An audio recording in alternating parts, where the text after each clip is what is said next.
what could I do? I had to help her. I know sheriffs rely on off-world counties, and I knew she was escaping something potentially nasty, so what could I do but help her? Hi everyone, I wanted to start playing more solo TTRPGs, because it's not really something I've played a lot of, so I decided to start with transmission for them. So I picked this up at Thought Bubble from Peregrine Coast Press. It's a solo journaling game across the stars. Someone close to you left Earth 6 years ago, and you've been searching ever since. Was it worth it? So here's the setup. 6 years have passed since your lover left Earth. 6 years you've spent on a ship in the quiet of space, trying to find them. You sit at the edges of the universe, reserves low, watching life go on. With no way home, all you can do is send your last transmission. So I've got my cards already, using playing cards for this one. I've already drawn 12 cards, so the recommended length is a 6-year journey, with a new prompt every 6 months. So that's 12 cards in total. So I've already written down some details. My ship's name is the Orpheus. My lost love, her name is Amelia, and her ship's name is the Longhaven. Alright, here we go. So I'm going to draw my first card. The 8 of Clubs. So a club is every card from this suit will prompt you to write about something that went wrong and how you overcame it, if at all. Your journey across the expanse is suddenly interrupted by a shadow of a thought. Their voice. You can't quite remember their voice. You focus and try to imagine what they sounded like, the phrases they'd use, but it all seems off. Like trying to remember a dream you've lost. The thought fills you with a dread and fear you've never realized existed. You're forgetting them. From now on, when you draw a hearts card, you must wrestle with this. What are you misremembering or half-remembering? What else has changed along with your memory fading? What drives you to forge ahead anyway? I'm struggling to remember her voice, what it sounds like, what her accent's like. It's been so long without her. I still can hear the phrases that she used to say. But the quality and timbre of her voice, I'm struggling with. I'm starting to lose that. Nothing else has changed. What drives me to forge ahead? It's the memory of her. It's the thought of being able to touch her again, to feel her skin next to mine, to smell her hair. That's what keeps me going. Second card is a Jack of Hearts. So hearts, every card from the suit will prompt you to write about them. Jack of Hearts. You're nearing the end of your story, for better or for worse, but every story has a beginning. How and where did you meet them back on Earth? Was it love at first sight, coincidence, or fate? I think it was fate. We were studying together, getting ready to ship out. She was in the sciences and I was in communications. So I saw her on the other end of the canteen. Well, rather, I heard her first. I heard her laughing. And it was her voice that drew me to her. I walked over and made some stupid joke, probably a pun. She laughed, and that's when I fell in love. Alright, next one. 2 of Clubs. So this one is something that went wrong and how I overcame it, if at all. You were a week away from your last stop and days from your next, but your air supply was getting thin.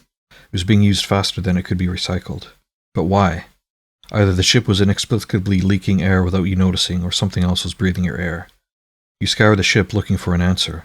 Behind your ration crates you found a loose metal grate with its screen undone. Inside that vent your torch revealed glimpses of unopened wrappers, empty bottles and fabric sheets. Something was living there. At the edge of your sight, in the dim light, a shape crawled rapidly out of sight. You heard slight, scared breaths around the corner. Who or what was this stowaway living inside your vents? Why were they there? What did you do about them? So I think it's going to be a stowaway from the research lab, from the sciences lab. I think it'll be a raccoon. Raccoons are amazingly dexterous, and they were used in research. And it was a raccoon who stowed away. I was never clever with names, so I decided to call him Rocky. Rocky the raccoon. I decided to share my rations with him. I assume it's a him, I don't know, I can't. My biology was never that great. But yeah, Rocky. He stayed with me. He brought me companionship, and I gave him food, which he liked. Okay, next card. Another club. Lots of adversity. So it's a 3 of Clubs. In flight, your solar sails were deployed.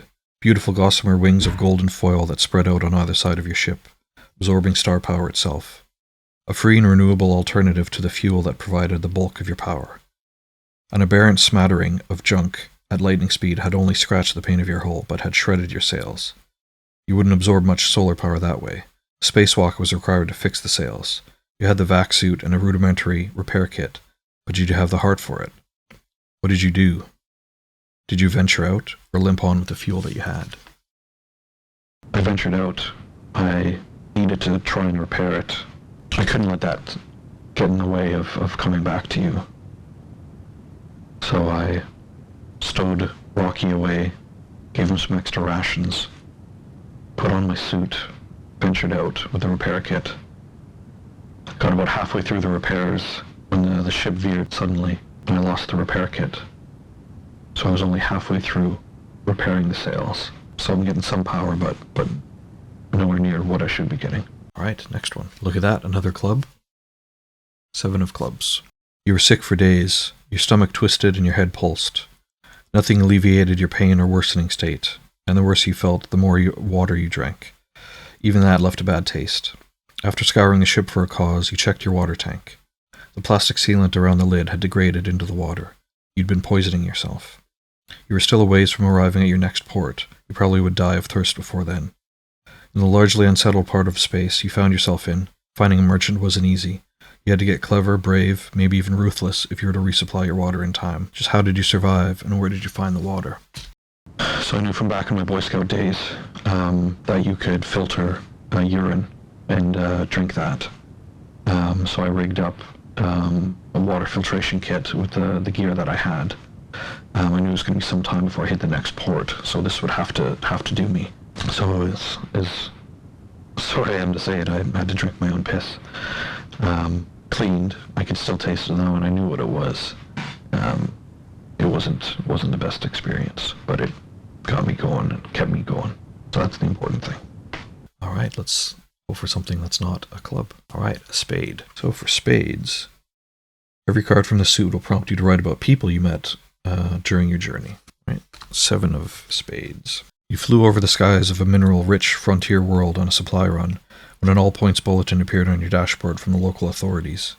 There was a missing woman, a bride no less, kidnapped on her wedding day, they said. The jilted sheriff made an impassioned plea for information, offering a decent bounty to encourage his bride's return. While planetside, you spied a familiar face beneath a low-brimmed hat. It was the bride, but she was no hostage. She was bartering fiercely with the proprietor of a low-life chop shop. She was looking for a ride off planet, but that bounty had stacked the odds against her. You realized more eyes than just yours had clocked the bride in disguise. What did you do? Well, what could I do? I had to help her. I know sheriffs rely on off-world counties, and I knew she was escaping something potentially nasty, so what could I do but help her? I helped her get off planet. She was surprised to see Rocky on the ship, but they got on well after a while, and I dropped her off at the next port. She gave her thanks and gave me what money she had on her, and I sent her on her way. All right, next one. 9 spades. You're at a port, and there they were, the one you'd been searching for. You blink, but something is off. They didn't recognize you, or at least they hid it well before melting away in the crowd. Was it them? Or just a facsimile put there by an uninspired universe? How did this close encounter affect you? Was your mission still clear, or was your conviction shaken, thinking that they might not want to be found? I think I'd been away for a while, and I'd like to think it was Amelia, but I knew in my heart that it wasn't. It wasn't her. She wouldn't be here. Not this part of the universe.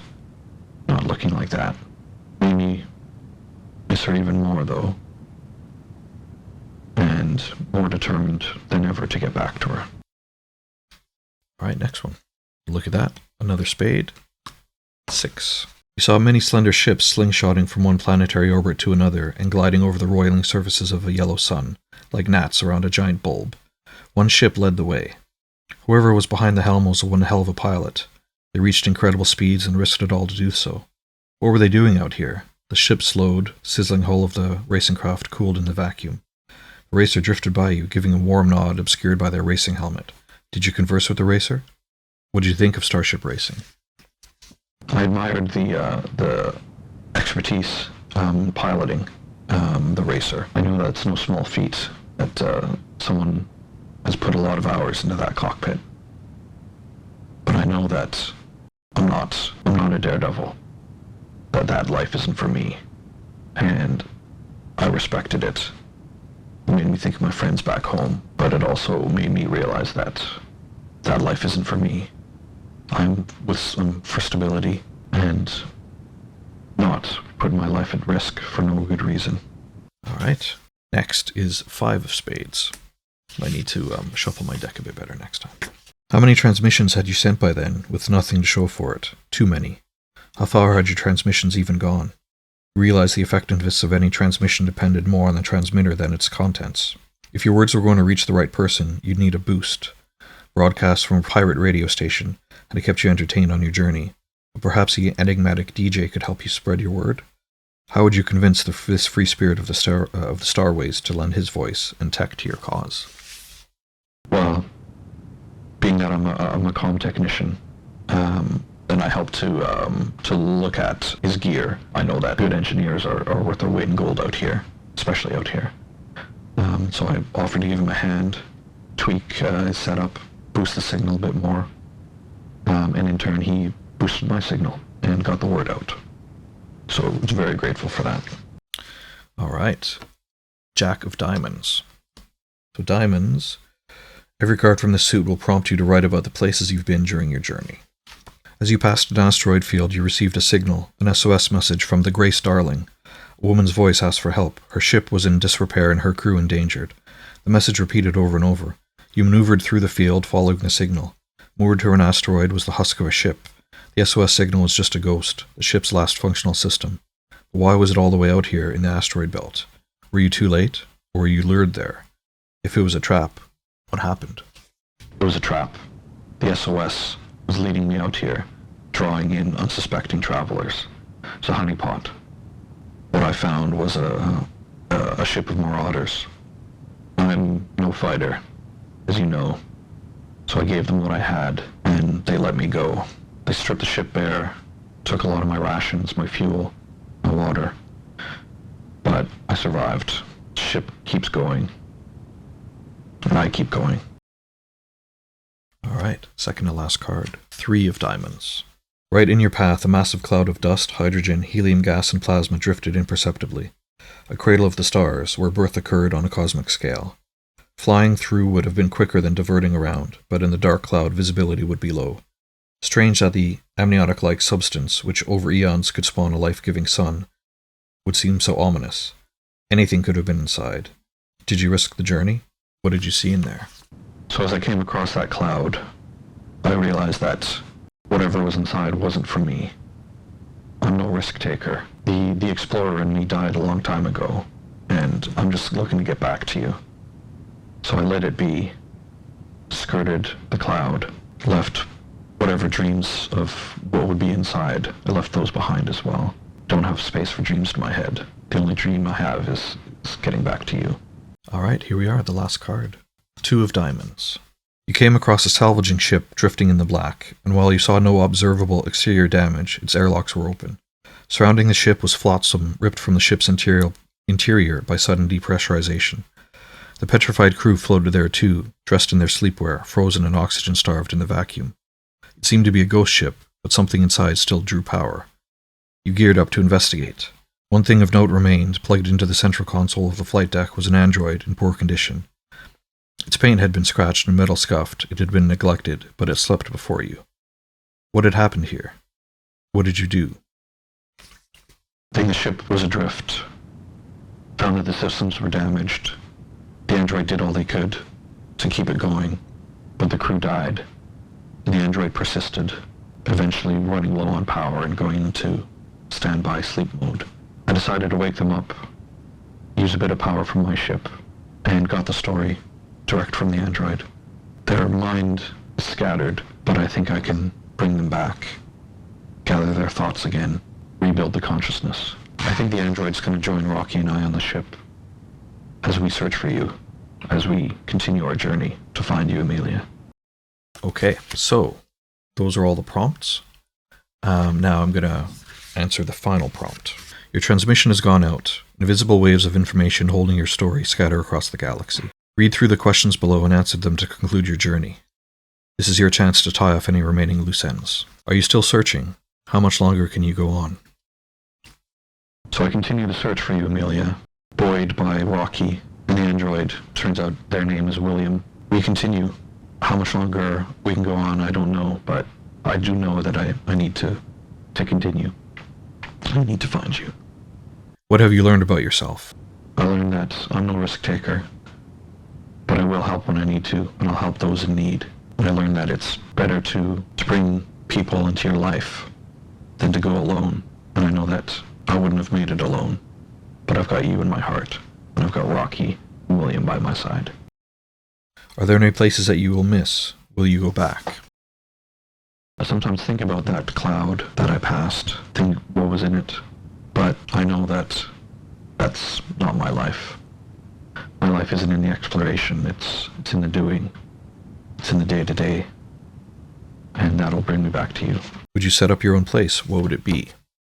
I think if I got back and we started a life together, I'd set up a calm repair shop, maybe repair for androids. Come a long way with William. I've started to bring his consciousness back, and he's getting more and more alert and communicative. So I think I would do that for more androids lost out there, adrift like William was. Is anyone looking for you, friend or foe? The sheriff, he found out that I helped out the missing bride, and he's not after me, but he's got a chip on his shoulder about me, and I need to avoid that part of space. I know that that's one less enemy that I want to have in my life. Does anyone respond to your transmission? Who is it? It's the bride. She, the one that I helped.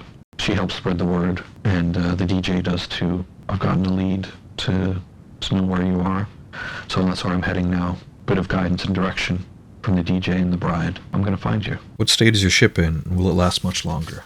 It's seen better days. The Marauders picked it clean, pretty much.